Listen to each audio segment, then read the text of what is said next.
Welcome everyone to episode 37 of the Stone Age Gamer. I'm Dean DeFalco. Chris is not with us today. He's on a, what do they call those things? He's on a nautical vessel, because I refuse to say on a boat all in one sentence. Yeah.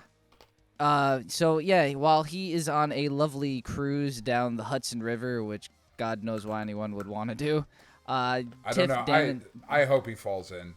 Oh, no, he's going to become the Toxic Avenger if he falls in. Let's not hope that. I know, that would be awesome. Yeah. We'd have the Toxic Avenger on our podcast. We call it the Toxic Cast.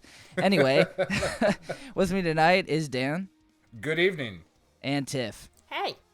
Fantastic. We're going to talk about something a little special because it is a Stone Age Gamer After Hours podcast, one of my favorites, especially since the new site just opened. We're actually going to hone in on the content today a little bit. So what we're going to be talking about is something near and dear to my heart, and Dan and Tiff backed me up on this a little bit. It's gaming tournaments, online or local, and some of the controversy around them that's been erupting lately. With all the online games coming out and games just getting bigger in general, there's been a lot of controversy in tournaments, whether it be cheating, a lot of teammates clashing, players clashing against each other. It's just not a great environment, and I feel like this is something that can be solved very quickly with just a organization to kind of hone this stuff in. I mean, if we look at regular athletes and sports, there are regulations and committees to make sure these things are in order. And right now, all these rules and everything are left up to the company, which seems sort of self-destructive because the companies have enough to worry about, and they're really all about making money. So they'll do anything to put an extra buck in their pocket. No hurt towards any company here. They're just doing what they're supposed to, is to make money. If you get some sort of committee involved, some of these issues will sort of dissolve. But we're not here to talk about the solutions right now. We'll talk about that later on. Right now, we're here to talk about the issues. And to be honest, let's start off with Tiff. Tiff, you had some stuff to talk about with this, so why don't you get us started? I will. That's exciting. I never get to start. Well, it is Stone Age Gamer After Hours. Anything can happen. Oh, it's crazy. Anything can happen Fridays. Is it Friday? It is Friday. Yay. Yes, still for another hour and a half. Anyway, all right. Well, there's you got it exactly right. I mean, it just seems like if gaming tournaments are in the news, it's not a good thing. Most recently, we had it with Apex, but it's certainly not new. My biggest issue with these types of communities and environments is the harassment involved. It would be super easy, and we'll just start off with saying the harassment against women is pretty legendary. It's bad enough when it's an online situation and people that are faceless behind their keyboards and behind their little mics say some really repugnant shit to the women that dare to play their little boys game. But when they actually get face-to-face, and especially when they actually get face-to-face with a successful female gamer, it has gotten pretty nasty in the past. And I think you're right. Without the development of some sort of governing body, I just don't see a way to fix it, because there just doesn't seem to be much retribution or is that the word I'm thinking of? Yeah.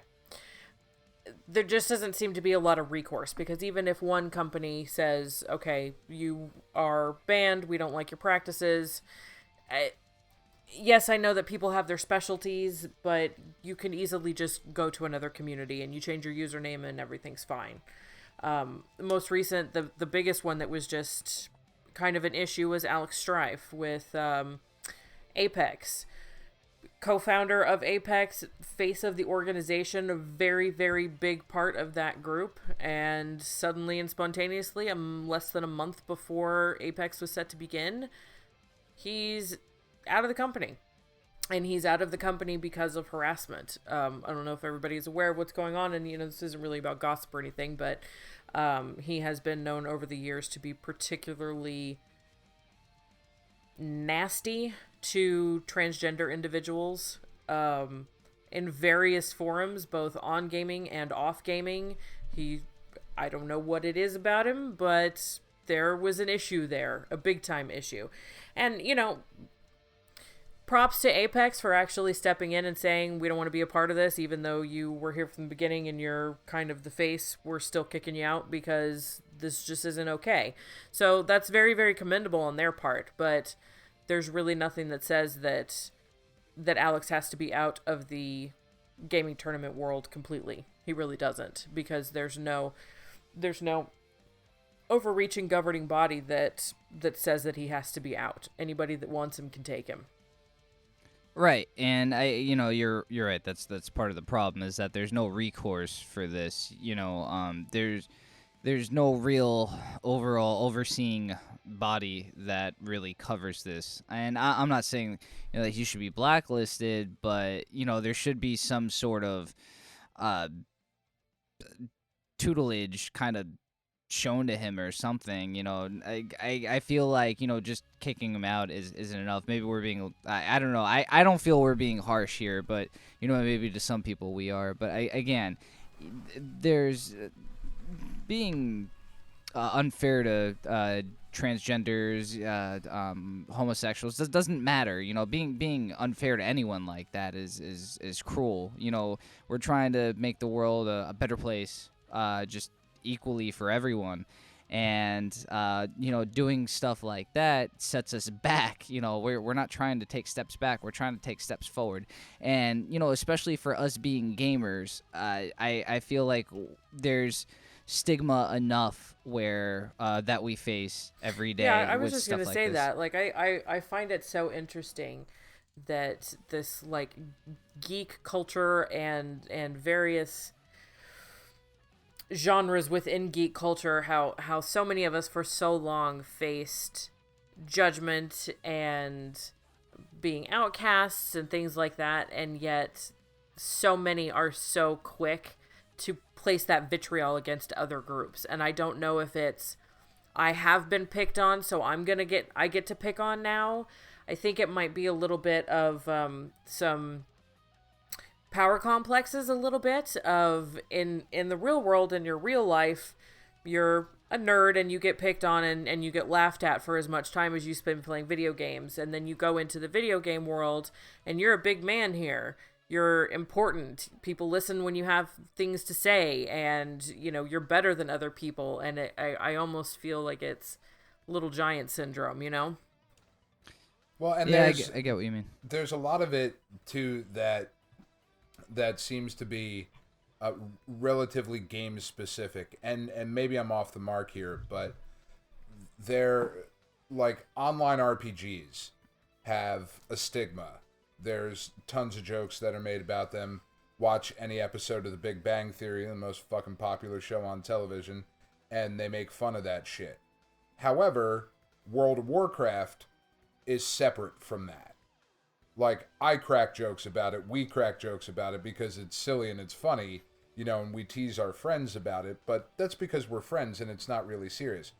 But World of Warcraft, it's like, that one's okay, the rest of it, you're still a fucking nerd if you play it. It's kind of like the guys who just play Madden, or just play Halo, or just play Call of Duty. It's like, I play those games. If you play anything else, you're a fucking nerd. Why the fuck are you playing that, right? And this is shit that it's real. It happens. It sounds almost ridiculous that would be a thing, but I've worked in video game stores. I know, Dean, you've worked in video game stores, and there's a difference in the culture between certain types of games that seem to get exempted from the rule. I'll agree with that. You could spend 10 hours a day every day of your life playing Madden, and you're a bro. You spend 3 hours a day every day of your life playing Final Fantasy, and you're a 40-year-old virgin. No, you're right. I mean, there's definitely a segregation between what games you can play and what games you can't, that'll constitute you as a nerd. I mean, you guys jokingly tease me sometimes about me playing Dota and stuff, and I know it's all in good fun, but I mean, to someone who plays Madden all day, Dota's a very nerdy game. If Oh, yeah. if I was to tell them I play League of Legends or Defense of the Ancients too, they're gonna look at me like I got 3 fucking heads. And I mean that's sort of unfair because, to be honest, there's a lot of strategy that goes into those games. That warrants almost as much as something like football. And there's just as much fantasy in that football game as there is in what you're playing. Well, exactly. Because you're still picking these characters. We could replace You're them. still leveling up your stats, and I mean, just because you're not rolling a d20 to do it, a video game is a video game. Like the fact that we have, I mean, I feel like our society has gotten so divisive over the past few decades. I mean, it's not only is it the world against the geeks, but it's the geeks against each other because you're not as geeky as I am, and you're into a different geek thing, and I mean, it's like the mommy wars, and it's just bananas that we all are so interested in being a part of these groups, but then at the same time fight amongst ourselves, and it just comes out in the most bananas hateful way. I mean, like what particularly got my eye about this last thing with Apex is I was not surprised that a hardcore gamer, and particularly a tournament gamer, was having issues with harassment, because that is very prevalent.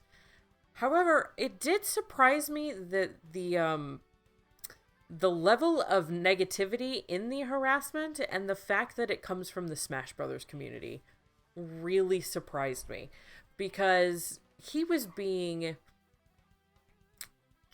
there's no other word for it, just repugnant about the transgender community and a transgender woman in particular that it was aimed at. And that just seems so counter to everything Smash Brothers. Like, I don't understand how you enjoy a Nintendo game and have that much hate in your soul at the same time. That just seems so crazy to me.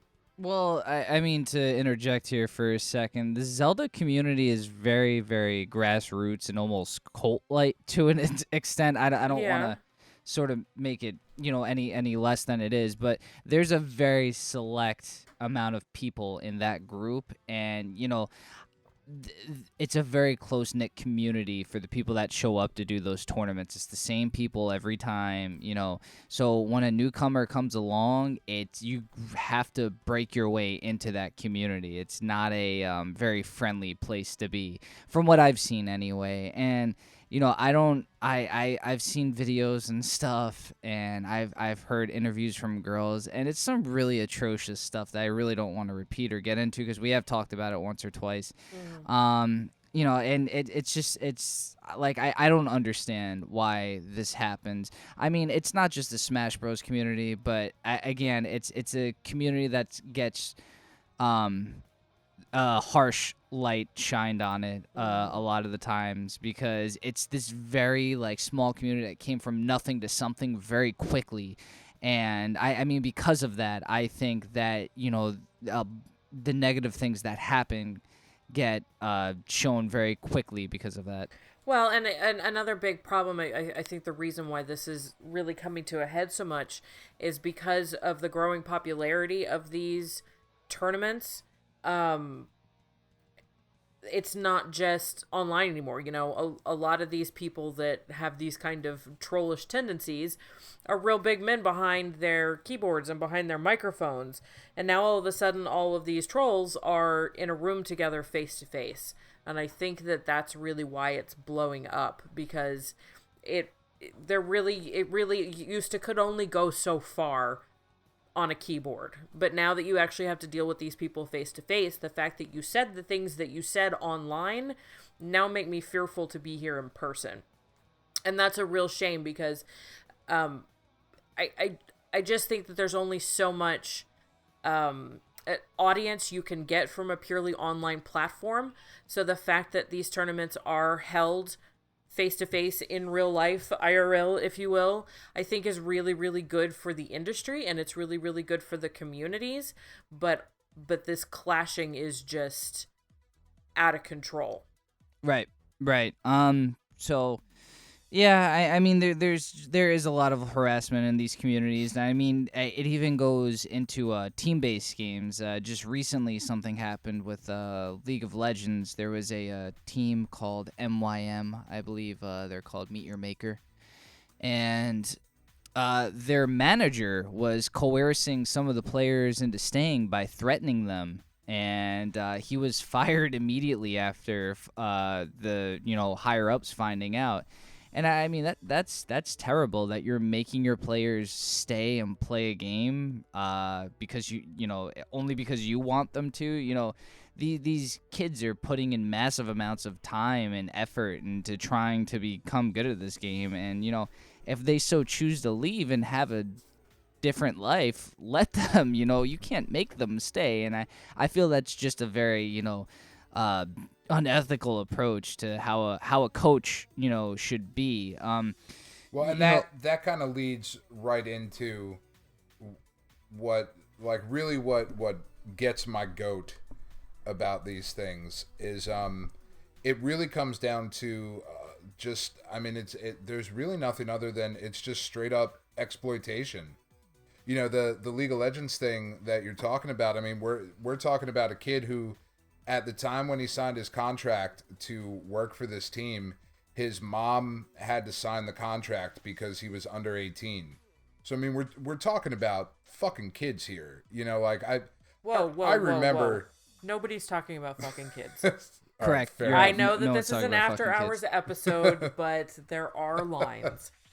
We're talking about children, and I remember what it was like to be a 16-year-old male and to think I knew everything and I was a big man. And if we have any kids that listen to the show, you probably should. God, I hope not.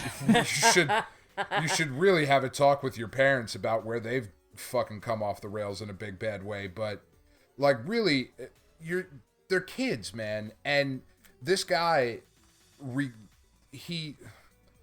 kid who wanted to leave the League of Legends team recorded the phone conversation that he had with his manager, and it's just some of the most vile, repugnant shit that you see in mafia movies, man. Like, that word's getting a lot of use today. This dude, what, repugnant? Yeah. Well, I mean, this dude was threatening to take this kid's mom's house away if he quit the team, and was threatening to ruin his life, and you'll never play a game again. And the thing about it is was he gonna break his knuckles? Well, yeah, who's gonna sign a contract to play these games? It's not gonna be me. I'm in my 30s. I'm not gonna get good enough at League of Legends at this point. I don't have the time. I have a life and responsibilities. The people who are gonna get good enough at these games to play them at a semi-professional, professional level are kids, man. And without any sort of regulatory body or for the players themselves, this shit is going to get out of control. Yeah, I mean, that's why there are players unions in every major league sport. Yeah, if you look a perfect thing right now to compare it to is as we sit here on the cusp of the 2015 Major League Baseball season. Woo! There have been, yes, go Yankees. There have been reports that have come out that the New York Yankees have been looking into ways to get rid of Alex Rodriguez's home run bonuses. He is close enough to tying some records for all-time home runs, and each time he hits one of these home runs, he gets $6 million extra dollars. Now, A-Rod has gotten in trouble a lot for performance-enhancing drug use, and it just got done being suspended for an entire year, and yada, yada, yada, the whole rest of the story. But the Players Union got wind of the fact that the Yankees were going to try and get rid of Alex's $6 million home run bonus, and they went, fuck you and the horse you rode in on. Not a chance. Because it would never, ever happen in a professional sport. There is a union there for a reason. And right now, these kids, and they, for the most part, are kids, have nobody representing them. And at 16, if some guy came to me and was like, hey, I'm going to pay you X amount of dollars to play a video game. Yeah, I'll give You're you like, I'll give you $100 dude, every time sign me up. you come to one of these tournaments. I'll give you $100. I'm One in. kid anywhere is not going to be like, yeah, I'll totally do that. Meanwhile, the manager's walking away with, however much, because there was betting, and then there was the gate, and then there was sponsorships and all this stuff, and the kid's still getting $100 a pop. I mean, the thing is that these kids do have the chance to make a lot of money, and you wave that in front of any teenager, and they're gonna jump at the chance. And Of course they are. And the thing is, look how many teams there are right now. Of course, there's gonna be so many kids that want to do this because it's their chance to become something more than just a normal everyday teenager. They're gonna be on the internet. They're gonna be people, they're basically athletes. People fucking root for them. They show up places to cheer them on. And the chance for glory like that is very, very few for kids their age. And to be honest, it's just about as good as any chance as getting in the NBA or anything like that. But it's open to anyone. That's the thing. Right. You play the game, you got a shot at it. And for kids that aren't athletically developed, this is their shot. So, when someone comes a-ringing, they're going to take that chance. And you're right, someone needs to protect these kids because bad things can happen like this. Oh, yeah, this well, is even just... their parents. Some guys coming to the door saying, I'm going to give your kid $100 to play a video game once a weekend, and they're like, okay. Because they don't know anything either. They have no idea that there are other people out there getting crazy sponsorship deals and all this, and that there's all of this money to be had. The parents don't know either. The parents think it's bananas that the kid's getting $100 a game to play a video game too. Well, and if you look at the situation that happened recently with Riot and League of Legends, and they did back off from their position, but they basically put into the language of the contracts for their players of, when we're paying you to play League of Legends online, you work for us. And even though you have all these outside sponsorships and these other things, and you make money streaming your games on Twitch and whatever, you cannot stream any other title, right? League of Legends and Dota 2 are in competition with each other. So if you have somebody who plays League of Legends, every now and again, I would imagine you want to take a break, you pop over, you play something else. You play Dota 2, you play StarCraft, you play whatever. Riot came out and said, you cannot do that.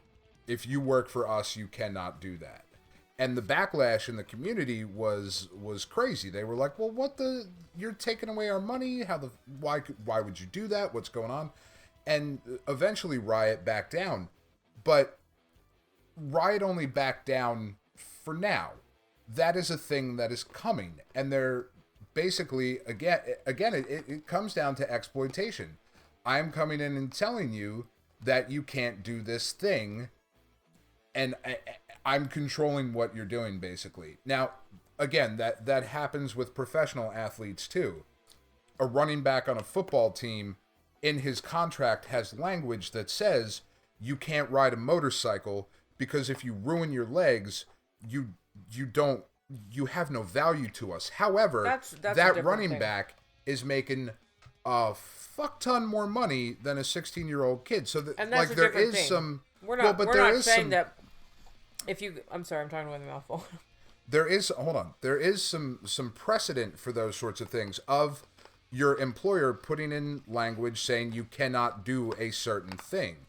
However, if there is no representative body to back these players up, then Riot can come out and put in anything they want. Right.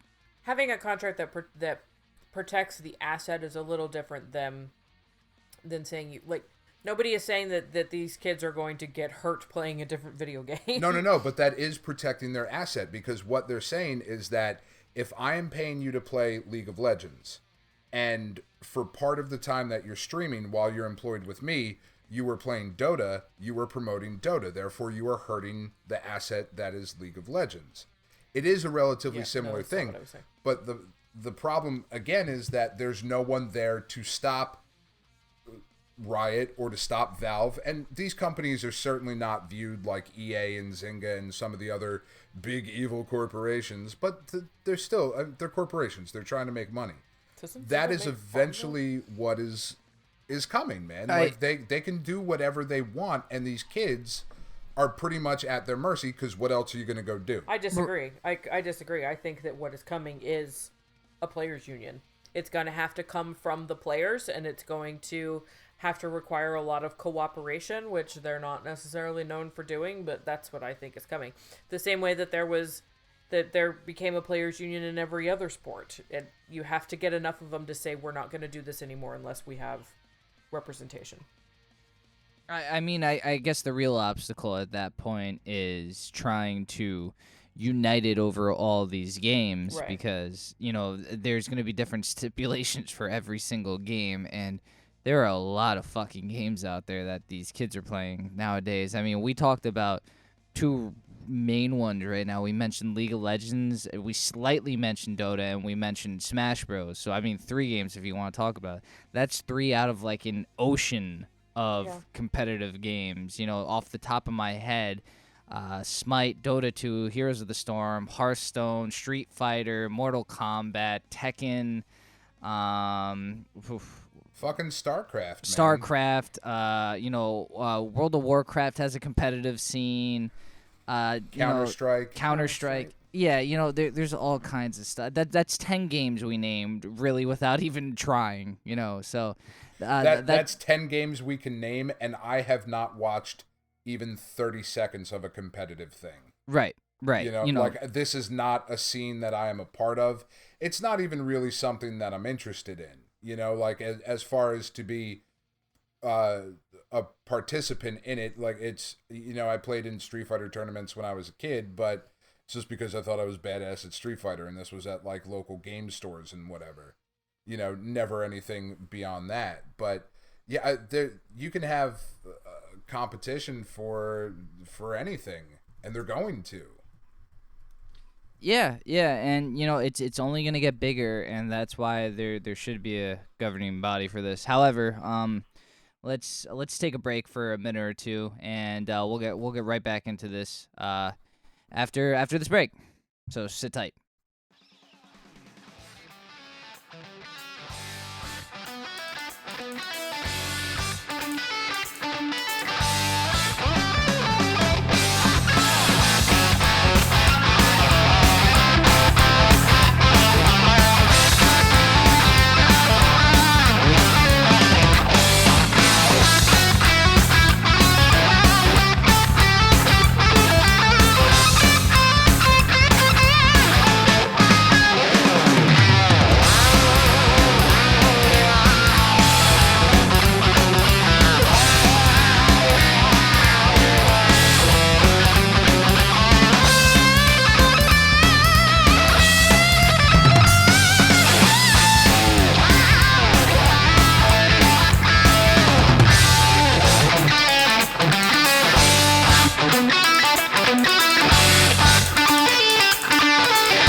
Welcome back, everyone. We took a very, very fantastic break. We were lounging in the sun.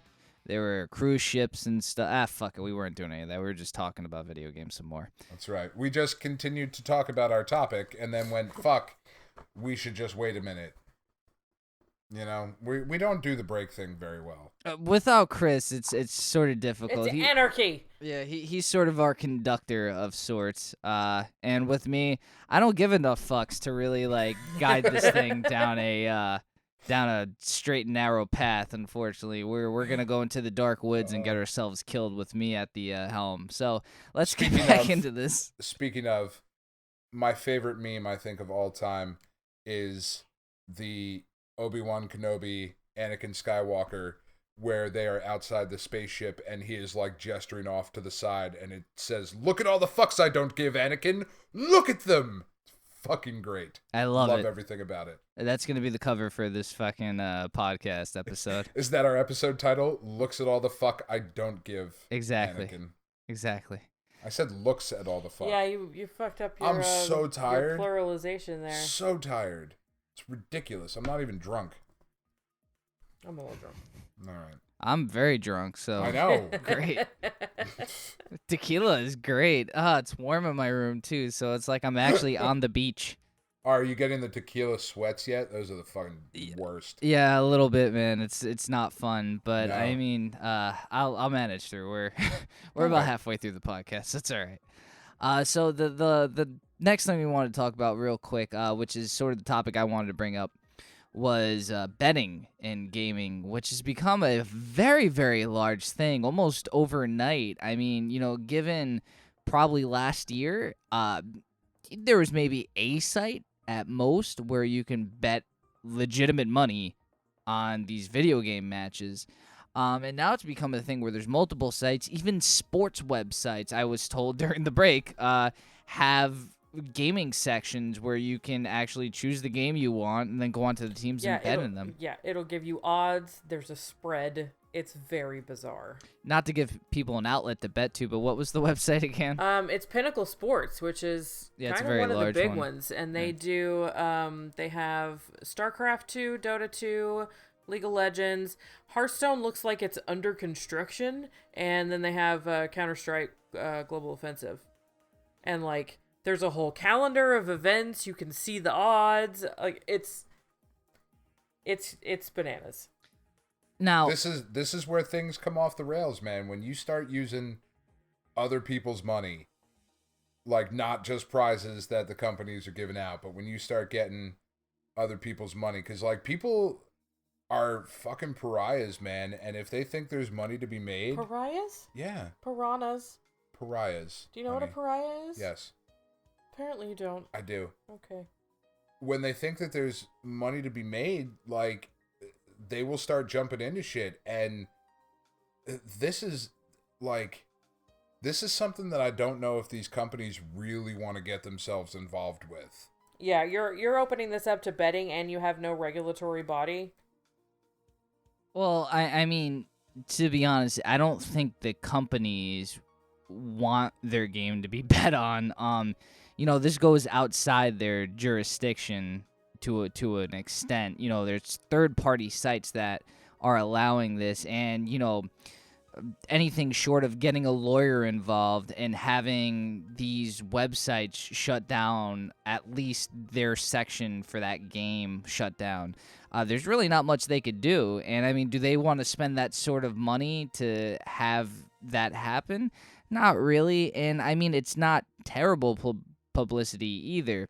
Unfortunately, you're right. This is leading to a whole new problem, and it's game fixing. I thought this would never ever fucking happen in video games, but yeah, there are matches being fixed now, and I mean, this is going on on the main level.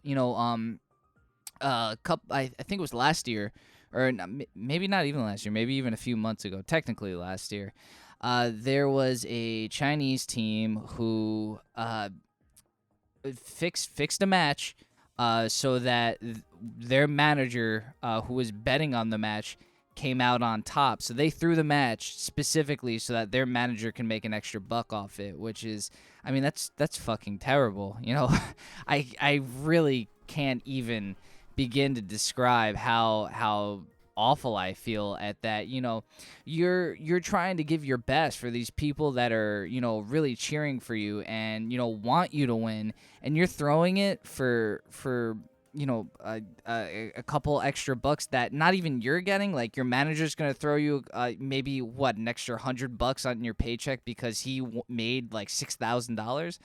That's fucking stupid, man. Like, Well, but and again, I mean, and that it comes back down to these being, kids. They're kids. And you've got these grown ass men coming in and intimidating them. I mean, it's kind of a cute trope in movies and comic books and TV shows now, but like the boxer who's told to throw the fight or else the big guy's gonna beat the shit out of him in the alleyway. But that happens. It's real. It does. I mean, at this point, without a regulatory body, this might as well be the equivalent of bare knuckle boxing before there was an organization, because it's very, very similar. No, I agree. And it's happening more and more, which is what's kind of sickening me. It started in League of Legends, and I get it. League of Legends was a huge game before, a lot of other things were. Even Counter-Strike wasn't as big as League of Legends. So, fine, I get it. But, this is starting to taper off into other games, too. I'm sorry, not taper. Trickle, thank you. That's the word I'm looking for. Trickle off into other games. And, you have Counter-Strike was the most recent one, which happened a few weeks ago, where a player threw a match to try and make some money on it that he bet on. And, I mean, this is like Pete Rose shit going on, man. Like, you for real? But even worse, least, no, this is like 8 men out. Pete Rose didn't even fucking bet on his team to lose. He bet on them to win. Right. This is like 8 men out. The old like Black Sox, the Chicago Black Sox thing of where the 8 players on the actual team kind of got together and threw the fucking game because they had bet, and it's just. But as soon as that happened, the governing body stepped in and said, okay, well, here are the rules. You can do this and you can't do that and all of that kind of stuff, so that never happened again. So without any kind of a regulatory system and without any kind of a governing body, it's just every man for himself. And unfortunately, these types of games, because they are so online based, and until you actually get to the tournament, none of these people are in your face. It's very isolating, and it's very it's very dehumanizing. I think it's very hard for some of these kids to have any empathy or compassion or anything like that for their fellow players, because they're not people. No, they're, of course, yeah. They're code on a screen. You make an incredibly good point here. So World of Warcraft is a game where you technically have to work together to an extent, because the enemy isn't other players. For the most part, it's not other players. I mean, there's another side on another continent that you can kind of jump into, but for the most part, when you're raiding and doing dungeons and stuff, the only enemy is computer controlled bad guys, NPCs. When you're playing games like Counter-Strike or Smash Bros, the enemy is a human being, and some people take that to like a new extreme. I mean, the stuff I played League of Legends to a semi-pro level for 3 or 4 years, and I played with some big people, and when it came time for tournaments and stuff, the amount of trash talking and shit was unreal. I mean, I'm not going to lie, I got caught up in the moment at times, but it was in retaliation to what I was being thrown at. And, the thing is, it's wrong of me to have engaged in that sort of talk. But, but you're human. And when you're in that situation and it's being done to you, it's really hard to stand back and be like, gentlemen, please. Yeah, and the thing little is, decorum. Yeah, and the adrenaline gets pumping, and you just want to fucking murder these guys. They're the people that stand in your way to fucking money, and on top of that, they're being fucking dicks to you. Why the fuck should you be nice to them? And even in baseball, and I mean football to an extent as well, there's some sort of sportsmanship. And this sport, while they're trying to develop that, as you could see in some of the tournaments going on, especially in the bigger tournaments, there's a level of sportsmanship, however slight. It's in the smaller stuff, there is nothing going on. And it's crazy that some of these tournament hosts on Twitch and everything have to censor some of the stuff out because it gets so toxic. If you're going to be on the air, you need to fucking censor yourself, man, especially if you're opening this up to the masses. There's going to be kids watching and stuff. Be a fucking role model, man. Don't stoop down to other people's levels just because you want to, give them the finger back. Yeah, it's like, I mean, and get a little blue here. I mean, I know we've said fuck a bunch and we put the parental advisory on this, but like, there's a reason that if I'm playing Call of Duty or an online shooter or something like that I mute everybody else. It's because I can only take being called a fucking cunt by an 11-year-old so many times before it gets really old. But the problem with that is not even necessarily the fact that an 11-year-old dropped the C-bomb on me. It's that these are the kids that are growing up in this environment and then are getting plucked to be on these teams and pushed into a bigger spotlight without any sort of guidance other than get better at the game. And there's no life coach here. There's no, this is how you conduct yourself. There's no, NBA players after the game, if they're going to conduct an interview, have to show up in a suit. Right. There's a morality code. There's none of that in any of this. It's the goddamn wild, wild west. Well, it's not really fair to say there's none of it because the individual companies are trying. Valve, I know, is very big on keeping professionalism. They are very strong on if you are a player for any of their tournaments, anything like that, you cannot bet at all. And if they find out, you can get lifetime bans. They do a lot of bans on harassment and things like that. The other one that starts with a V that now escapes me, that is we'll edit it in later. Vulcan is pretty tough on that kind of behavior, particularly harassment, particularly sexual harassment. So they are trying, but like you said before, because there are so many disparate companies and there's so many different organizations that are even separate from these. I mean, Apex is a perfect example about it. This year was the first year that their Smash Brothers tournament was actually sanctioned by Nintendo. They were sponsored by Nintendo, and it actually is, okay, this year we are an official thing. And I don't think that's a coincidence that this year we are officially kicking your ass out because you are not a nice person. So, I mean, they are trying, but there's only so much that they can do, and there's only so much they can do while also walking the tightrope of this is still a product, and we still want to sell this product and get the publicity and think this, we can't, we're hip video games. We can't be like, no, you can't say a bad word, because then you won't be hip video games anymore. So, I mean, that's a tough road for them to walk. No, I totally agree, and this can't be left strictly up to the companies. Again, there's only so much the company can do. It's good that they got it this far, pushing the games and everything, and kind of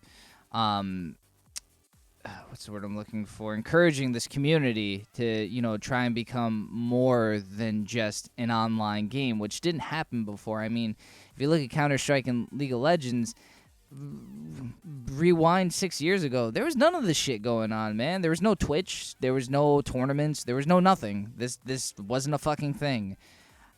Look at it now, it's not just local tournaments. There's huge shit online. There's so many facets and things to get into. Multiple companies are sponsoring this stuff. Corsair, Razer, Logitech, all sponsors Cats for does a lot. Mad Cats. These are all sponsors for games, and it's not just any single game. They try and spread their reach far and wide, and that's not a bad thing. But they're these companies should each put something into a governing body like we're talking about to getting this stuff nailed down, because it could be so much more, and it's good for the community. It's good that we have this stuff. It's good that Dota got televised on fucking ESPN too. We're not talking ESPN Ocho, or anything like fucking dodgeball. It's a bold strategy, Cotton. yeah. Let's see if it pays off for him. Exactly. This it was on legitimate cable television. And that's a first. That has never happened before. Well, I can't say never, but never on this scale. This was something that people were watching on TV because they actually want to. It wasn't something they just happened to stumble across. This was a big thing, and I mean the international is as big as it gets for just MOBA games in general. So, for these companies to maybe donate a little bit into getting their players sort of conditioned for this sort of environment they're going to be in might be a good idea. I hope so. There's gotta be something, because what's gonna happen? And I'm usually a pretty optimistic guy, but I'm also a realistic kind of guy, and where this ends without any sort of oversight is one of these kids at the end of a tournament losing a tournament and fucking committing suicide or getting killed by another. Legit, this almost happened in Korea. One of the Korean StarCraft players, after a tournament, he lost. He tried to fucking kill himself. This is some serious ass shit. This is it's well, that's not, what I was saying. It's gonna be uncomfortable gonna get bad. for the companies to start something like this.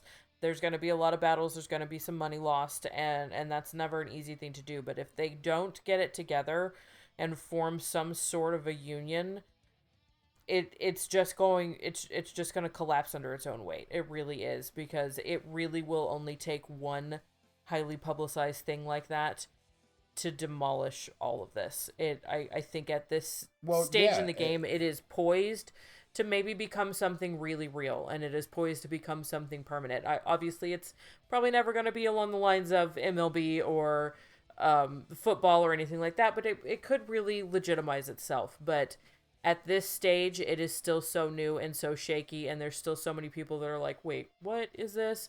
That it's going to take one incident like that before the whole thing just crumbles. Well, can you just imagine the field day if the worst of the worst possible situation after one of these things were to happen? The field day that someone like Nancy Grace would have to just jump all over this that. See, we tried to tell you, America, these video games, they're rotting your kids' brains. See? I don't know we that were that's right fair to the put whole on Nancy time. Grace. I don't think you have Nancy her Grace. record on video game stance. Well, I mean, regardless, I see the point that Dan's making is that politicians would Tipper Gore, jump on maybe. this. They would jump and not to point fingers, but the conservative media would jump because they already do. That's correct. Yeah, They I mean, already Every jump time all there's over a school this. shooting, it's they must play Grand Theft Auto and they must play Call of Duty, and then if this were to happen at one of these events, that would be a really hard yes, but it's not the video game's fault. Yeah, sell. and there's just because that's the thing. Ultimately, I think all three of us and members of the gamer community that we're all a part of want this kind of thing to be successful. And I want it to be successful just because I think it would be cool to be successful. It does not matter to me if it disappeared tomorrow. It's not like I would miss watching it. I've never seen it, but I want it to be successful because I think it would be cool for kids and for video game players to have some sort of legitimate way to continue to make money off of this, or to to have some sort of future in it. I think it's a cool thing. If MOBAs are your thing, then right on, man. You know, go for it. Dream big and make some cash while you can. But I have some concerns. No, yeah, I mean, obviously we've all stated our concerns with this, and you know, I do appreciate you guys doing some of the research in this and everything. I mean, I think ultimately the blame for the current situation needs to lie solely at Fred Savage's feet. Yes, the 'Cause, fucking damn it, wizard himself. We all saw the wizard, and that's where all this shit came from, is because we all saw that as kids and went, a fucking video game tournament? A national one? That sounds awesome. Let's make that a thing. So, goddamn it, Fred Savage, I know you're listening. Step up to the plate, sir. Accept some responsibility for the hand that you have in this. Wow. Well, shout out to Fred Savage, huge fucking proprietor of online games everywhere. So there we go. I can't say big fan of the show because he's probably not going to be after he hears that. Yeah, we not tore him anymore.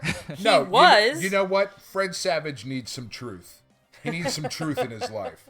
The best thing he ever did was the Wonder Years. Fucking. You think he doesn't know that? Oh man, that was a really fucking great. Too off topic. Sorry. No. We're almost done. I'm fucking. No. Well, let's bring it back to some positive, because I feel like we've been doing a lot of hating on video game tournaments, and that's not really the point. I feel like this is much more of a hopeful hating of not so much this is everything that you're doing wrong, but please get better, because it can really be an awesome thing. We really want it to be an awesome thing. I personally feel like video game tournaments do a really good job of getting people off of their couches. I know that I just made the point that video games can be very dehumanizing, and that's where we run into a lot of these problems. But I feel like with these tournaments and with the national tournaments, as well as the local, go down to your tabletop game store. I promise every Tuesday night at 10:15 they have some sort of a situation happening back there. And I really feel like because of the nature of a lot of these video games, they can be so dehumanizing, and it's really, really a positive thing to be able to bring all these people together as a community and make them all still realize that, humans are things and we're social creatures. And I'm not one to talk. I don't leave the house unless absolutely necessary. I mean, me and Amazon, we go way back. BFFs. Yeah, and I even just started getting my groceries delivered. So it takes a lot of effort to get me out of the house. Well, that's just because we're fancy. Well, sure, clearly, they all know we're fancy, but still, I think it's really, really important to I'm really into these games, and it's really great that kids are into them and all this stuff, but I also think that it's important that kids still get socialized. And, I use the term kids in a grandpa kind of way. I'm not actually talking about kids so much as I am like 17-year-olds. But, get off the couch. Go sit next to somebody and play a video game with them. I promise it'll be more fun than sitting over the computer with them. And yeah, so, that way you can smack the controller right out of their hand. See, that it's Way nice better. that way. And then you can do things like whoever loses next round has to go get the Funyuns. It's really nice like that. And I really, I give a lot of credit to this community, because I really feel like it is building a community where there kind of needed to be one. Right, I do agree with that. And I mean, you meet people this way, whether it be online or offline. There is a point where you do get to meet people. And for people that can't leave the house and, maybe are sick, they get to interact with people they normally wouldn't, and they get to feel like they're part of a community. And I mean, That's a good point. there's and I will speak to that as somebody that doesn't leave the house. I would say 90% of my friends are internet friends, and because of that, I could be a very, very lonely person, but I'm not, because I have huge social interactions through my various online communities. And so because of that, I feel like I'm a much more fulfilled person, and I still don't have to leave the house, and that's pretty awesome. Right. I mean, just from my own experience, two of my closer friends now, shout out to Riga and Aria, big fans of the show. They've been playing. I met Riga. Jesus Christ. It had to be 8 years ago now. I think during the first season of League of Legends, one of my friends introduced me to him. He's like, "Hey, this kid's pretty good. You should play with him." I was like, "Yeah, fucking all right, whatever." And I played with him for a while with my friend, and then we started playing together. And now he lives up here, like literally the town over from me. And yeah, we hang out and shit now, and we watch this stuff online. And these are the things that brought us together. If it wasn't for League of Legends, I would never know him, man. And I mean, he's been to PAX with me. We've gone out together, gotten drinks and stuff. He's been in some of the tournaments with me. He's done the commentating shtick with me too, and I have the online community to thank for that. And with Arya, it's the same thing. I met him at the comic book shop, and he said he was a big StarCraft guy, and I was like, "You ever play Dota?" And he's like, "No, what's that?" So I was like, "Go ahead, download it when you get home. Play with my friend Riga and myself, and we'll show you how to do it." Fast forward a year and a half later, we're really close friends now, and I mean, to be honest, he's one of my big partners when it comes to online games. To be honest, in Heroes of the Storm, it's him and I that are terrorizing people, literally top of the stats all the time, and I don't know where I'd be if it wasn't for him. I mean, just gaming wise. And again, just to drive it back home, these communities are great. There's some bad parts to them, but to be honest, I think the good points of them outshine the bad parts. I'm really thankful for the people I've met and the things I've done. And hopefully the competitive gaming can start to learn some of the lessons from the speedrunning communities.